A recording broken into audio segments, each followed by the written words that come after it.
प्रिय विद्यार्थियों, सुप्रभात। आज हम कक्षा 12 हिंदी साहित्य में राम की शक्ति पूजा संकलित पाठ का अध्ययन करेंगे, जिसके कवि के रूप में हम सूर्यकांत त्रिपाठी निराला को जानते हैं। सूर्यकांत त्रिपाठी निराला छायावाद के प्रमुख 4 कवियों में से इनको गिना जाता है, जिसमें अब यदि हम कहें तो जयशंकर प्रसाद, सुमित्रानंदन पंत, सूर्यकांत त्रिपाठी निराला और महादेवी वर्मा, ये चारों नाम प्रमुख रूप से छायावादी कवियों के अंदर गिने जाते हैं। और आज हम ये पढ़ने जा रहे हैं सूर्यकांत त्रिपाठी निराला की कविता राम की शक्ति पूजा। बच्चे निकालिए पुस्तक आप लोग और देखें अपनी पुस्तक में राम की शक्ति पूजा सूर्यकांत त्रिपाठी निराला पाठ। सबसे पहले कवि परिचय में देखें आप कि सूर्यकांत त्रिपाठी निराला का जन्म 21 फरवरी 1996 की बसंत पंचमी के दिन मेदिनीपुर, पश्चिम बंगाल में हुआ। 3 वर्ष की छोटी अवस्था में निराला जी की माताजी का निधन हो गया था और युवावस्था तक आते जाते पिताजी का भी इनका निधन हो गया। तो निराला का संपूर्ण जीवन संघर्ष में रहा। इलाहाबाद से निराला जी की कई स्मृतियां जुड़ी रही। निराला जी का निधन 15 अक्टूबर 1971 को हुआ। छायावादी के 4 प्रमुख स्तंभों में से निराला के हिंदी के मुक्त छंद के प्रवर्तक भी माने जाते हैं। इनके प्रमुख काव्य संग्रह हैं अनामिका, परिमल, गीतिका, तुलसीदास, अणिमा, बेला, नए पत्ते, अर्चना, गीत कुंज आदि। निराला का गद्य साहित्य भी काफी लोकप्रिय रहा है, हम इस बात को मानते हैं। प्रमुख पाठ परिचय में देखें आप लोग कि प्रस्तुत काव्यांश निराला जी की राम की शक्ति पूजा से लिया गया है। इसमें अन्याय पर न्याय की, असत पर सत्य की, अधर्म पर धर्म की और रावणत पर राम की और अनंत निराशा पर आशा की विजय दिखलाकर सांस्कृतिक प्रतिमानों को यहाँ पर कवि के द्वारा प्रस्तुत किया गया है। यह कविता मानव मन के अंतर्द्वंदों की कथा है, जो मानव जीवन के अनवरत संघर्ष में विद्यमान जिजीविषा को व्यक्त करती है। जिजीविषा का तात्पर्य है जीने की इच्छा या चाह। प्रस्तुत कविता में राम रावण युद्ध, सत्य और असत की 2 विरोधी प्रकृतियों की या प्रवृत्तियों की टकराहट है। व्यक्ति को राम की तरह विपदा और संकटकालीन परिस्थिति में अपने संगी मित्रों से परामर्श लेकर कठिनाइयों पर विजय प्राप्त करना चाहिए। ये सीख हमें निराला जी के द्वारा दी गई है। सीता का अपहरण कर अट्टहास कर रहे रावण के साथ शक्ति को देख राम निराश हो जाते हैं, किंतु विभीषण, जामवान, हनुमान आदि मित्रों की सलाह पर शक्ति की उपासना करते हैं और राम को यह संघर्ष विषमता और हताशा से त्रस्त मानवता को दानवता की शक्ति संपन्नता के विरुद्ध निरंतर संघर्ष करने की प्रेरणा देता है। तो पराजित होकर भी मानव को मन से हार स्वीकार नहीं करनी चाहिए। यदि राम की शक्ति पूजा का आशावादी संदेश इस पाठ के माध्यम से आपको दिया गया है। देखिए मूल पाठ देखते हैं राम की शक्ति पूजा। किस तरह से रावण के साथ युद्ध के लिए जब राम तैयार होते हैं तो वहां पर रावण के साथ पूरी शक्तियां जुड़ जाती हैं और राम अकेले पड़ जाते हैं। तो राम को चिंतित हो जाते हैं कि हमें रावण से युद्ध में विजय प्राप्त कैसे होगी। देखिए कि है अमानिशा उगलता गगन घन अंधकार, खो रहा दिशा का ज्ञान, स्तब्ध है पवन चार, अप्रतिहत गरज रहा पीछे अंबुधि विशाल, भूधर जो मग्न ध्यान मग्न केवल जलती मशाल। जैसे ही रावण से युद्ध करने के लिए जब राम पहुंचता है समुद्र पार करके और वहां देखता है कि रावण की सेना पूरी तरह से तैयार है और मैं कैसे युद्ध होगा, तो मध्य रात्रि का समय यानी है अमानिशा, यानी अमावस्या की रात्रि के समान उसके जीवन में अंधकार दिखाई दे रहा। उगलता गगन घन अंधकार, आसमान भी चारों तरफ से अंधकार ही अंधकार उगल रहा था, यानी अंधकार छाया हुआ था। खो रहा दिशा का ज्ञान, स्तब्ध है पवन चार। खो रहा दिशा का ज्ञान यानी राम को अपने में क्या करूं क्या नहीं करूं, किम कर्तव्य मूड की स्थिति हो रही थी, अपने ज्ञान विवेक पूरा खो बैठा। स्तब्ध है पवन चार, पवन भी बिल्कुल शांत थी मान के चलो। यानी कि पूरी तरफ से चारों तरफ देखा जाए तो राम चिंतित अवस्था में उस समय खड़े के खड़े रह गए, अब मैं क्या करूं, मेरे सामने चारों तरफ अंधकार ही अंधकार छाया हुआ है, अमावस्या की रात्रि के समान। अप्रतिहत गरज रहा पीछे अंबुधि विशाल, और पीछे से विशाल समुद्र गर्जना कर रहा था, यानी पीछे से उसे एकदम से समुद्र की गर्जना की आवाज जो उसे और भयभीत कर रही थी। भूधर जो ध्यान मग्न केवल जलती मशाल, और जो पर्वत श्रृंखला है वो भी ध्यान मग्न एकदम शांत, जो जलती मशाल जैसे मशाल जल रही है ऐसा प्रतीत हो रहा था। यानी कि राम के सामने चारों तरफ देखें तो एकदम विषम परिवेश बना हुआ था। रावण से विजय प्राप्त मेरी कैसे हो पाएगी। स्थित राघवेंद्र को हिला रहा फिर संशय, रत रत उठता जग जीवन में रावण जय भय, जो नहीं हुआ आज तक हृदय रिपुदम श्रांत, एक भी है लक्ष्य में रहा हो जो दुराक्रांत, कल लड़ने को हो रहा विकल ये बार बार, असमर्थ मानव तमन उद्यत हो हार हार। तो इस तरह से फिर राम की स्थिति क्या पैदा होती है वो देखिए कि स्थिर राघवेंद्र को हिला रहा फिर संशय, कि मन में स्थिर रहने वाले राघवेंद्र अर्थात श्री राम को हिला रहा फिर संशय, बार बार उसके मन में संदेह हो रहा था कि रह उठता जब जीवन के रावण जय भय, कि बार बार रह करके राम के मन में उठा था रावण की विजय प्राप्त करेगा, मैं हार जाऊंगा, इस बात का भय बार बार उसे पीड़ित कर रहा था, दुखी कर रहा था। जो नहीं हुआ आज तक हृदय रिपुदम श्रांत, ऐसे राम जो कभी भी आजकल रिपुदम यानी शत्रुओं के द्वारा दमनित नहीं किए गए, अर्थात वो कभी भी हारे नहीं, ऐसा वो भी आज श्रांत मन थका हुआ सा महसूस हो रहा है। एक भी आयुत लक्ष्य हो रहा जो दुराकांत, एक भी लक्ष्य ऐसा नहीं था जो उसने प्राप्त नहीं किया हो या नहीं पाया हो, लेकिन फिर भी वो शांत।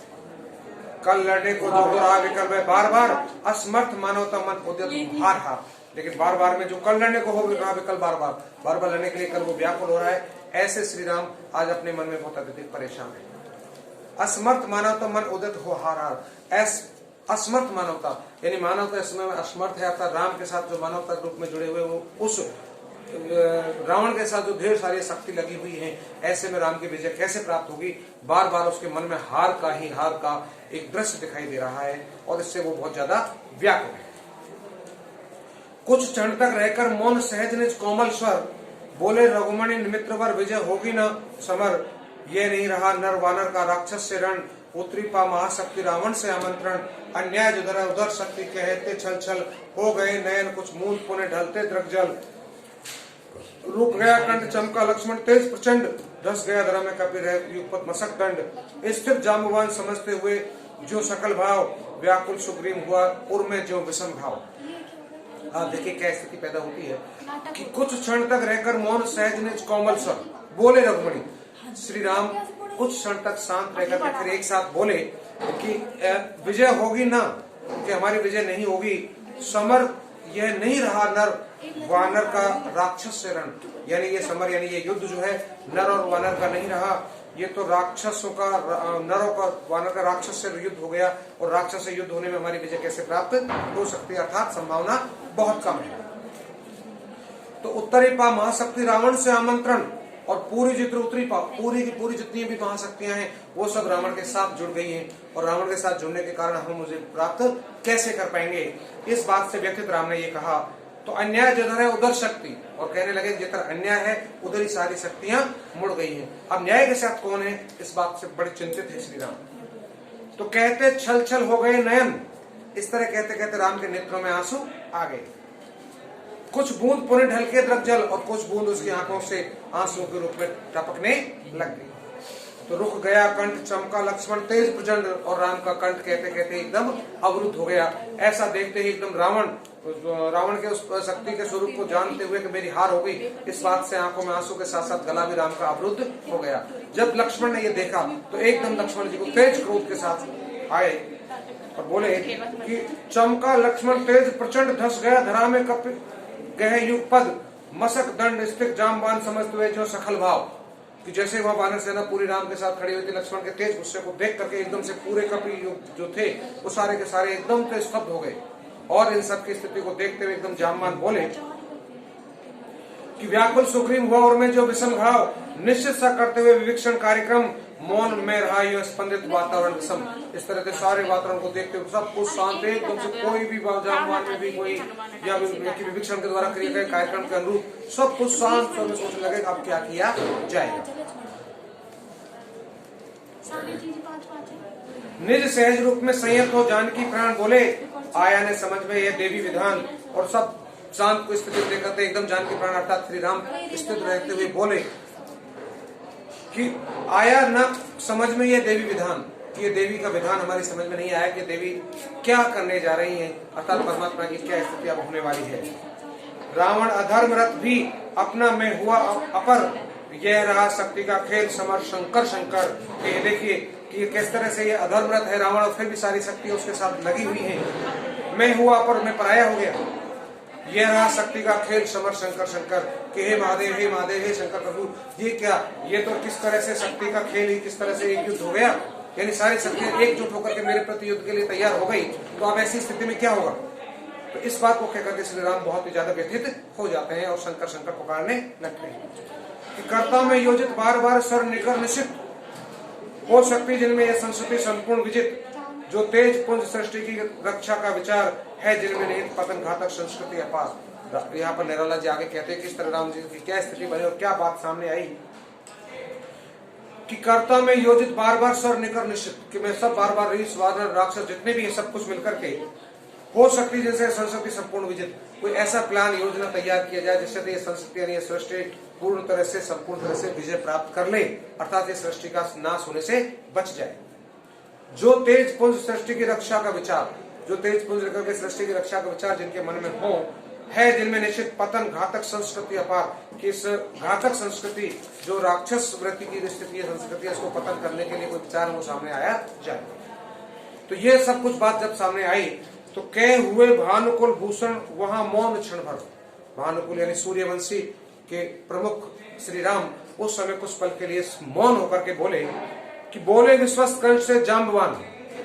जब राम को पूर्ण रूप में शांत रूप में देख करके फिर जाम्बवान वहां पर बोले कि रघुवर विचलित होने का नहीं देखता मैं कारण, कि हे रघुवर, हे श्री राम, अब ये आपको विचलित होने का समय नहीं है, आप कोई कोई उपाय सोचो। कि हे पुरुष सिंह, तुम भी एक शक्ति करो धारण, कि तुम भी अब जो शक्तियां रावण ने धारण करेगी उन शक्तियों को तुम भी धारण करो, अर्थात जाम्बवान के द्वारा श्री राम को यह संदेश दिया। तो आराधन का दृढ़ आराधन से दो उत्तर, तुम करो विजय संयत प्राणों से प्रण, कि तुम भी आराधन का दृढ़ आराधन यानी आराधना से उन्होंने शक्ति प्राप्त की है, तुम भी आराधना करो और तुम भी शक्ति प्राप्त करो, और तुम करो विजय संयत प्राणों से प्राणों पर, और प्राणों से प्राणों पर रक्षा के लिए तुम भी अपने आप को संयत रखते हुए तुम उस पर रावण पर विजय प्राप्त करोगे, अर्थात आराधना से ही आराधना का तुम भी शक्ति प्राप्त कीजिए। तो रावण अशुद्ध होकर भी यदि कर सकता त्रस्त, तो निश्चित तुम वो सिद्ध करोगे उसे ध्वस्त, शक्ति की करो मौलिक कल्पना करो पूजन। और कहने लगा जाम्बवान लास्ट में कि तुम निश्चय ही तुम सिद्ध करोगे उसे ध्वस्त, कि तुम शक्ति प्राप्त करके रावण को निश्चय ध्वस्त कर दोगे, अर्थात उसे परास्त कर दोगे। तो शक्ति की करो मौलिक कल्पना और करो पूजन, कि तुम भी शक्ति की आराधना कीजिए और तुम भी पूजन अपना शुरू कर दीजिए। ऐसे जाम्बवान के द्वारा श्री राम को संदेश दिया गया। फिर कि छोड़ दो समर जब तक न सिद्धि हो रघुनंदन, कि हे रघुनंदन, हे श्री राम, तुम जब तक के लिए युद्ध को छोड़ दीजिए, युद्ध को हम संभालेंगे, आप तो केवल सिद्धि प्राप्त के लिए शक्ति की आराधना करो।